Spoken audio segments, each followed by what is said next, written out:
So we have all this extra time now, right? Some of us are cooking more. I know I am. But as a sales leader, what is it that we should be focused on now to be ready for when that rebound happens? Like you talked about with the pops, that we're planning for next year now. Mm-hmm. A lot of us are looking at the summertime. Maybe it'll come back, maybe Q3. What are some of the things that you're doing now with your teams and encourage others to do to be ready for that bounce back?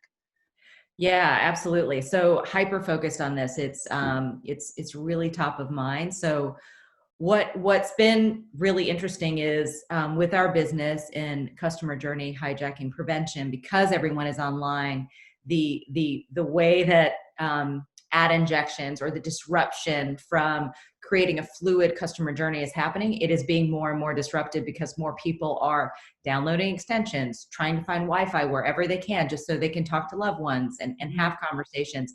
So I decided, I feel like as we get towards the fourth quarter, which we're on a calendar year, so I would call it that holiday time, I really feel like, and I hope, knock on wood, that we are truly back to whatever that normal is. Consumers are spending, doors are opening. We are back to a better state of getting our world back to the usual notion of shopping and brick and mortar.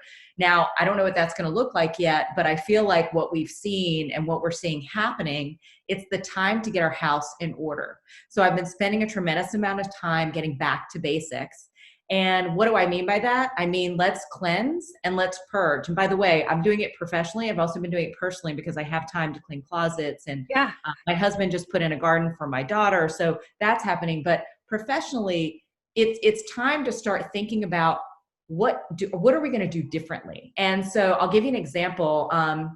As a few of the sellers have been out talking to customers, whether existing customers or new customers, the dialogue has changed. Actually, customers there, it's less about, no, I get what you do. It's more about, but can you help me solve this? I need to look better at customer acquisition.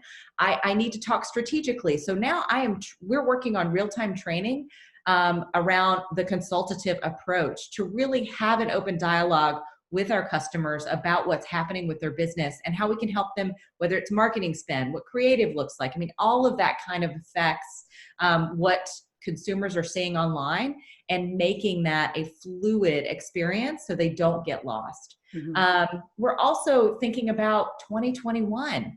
So once we start hiring people, once we start doing these things and onboarding people, how could that look better? What could that experience look like differently? Also, when you think about planning for that, when do we need to get butts in seats, excuse the term, but people in-house to be ramped and productive in order to be able to give them a quota as we go into 2021.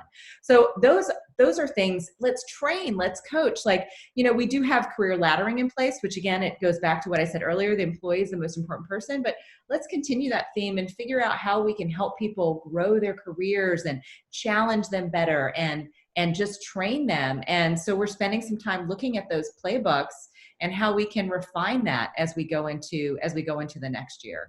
Absolutely. And it's a lot of what I'm hearing from CEOs and CROs of what they need to be doing right now. I love the analogy that you used of cleaning your own house. I'm definitely cleaning out closets as well, like looking for ways for things to be more efficient, because that's something we can control, right? Like we can't necessarily control when the government will decide to reopen things. We can't necessarily control anything else, but we can control our reaction to it, how we handle it.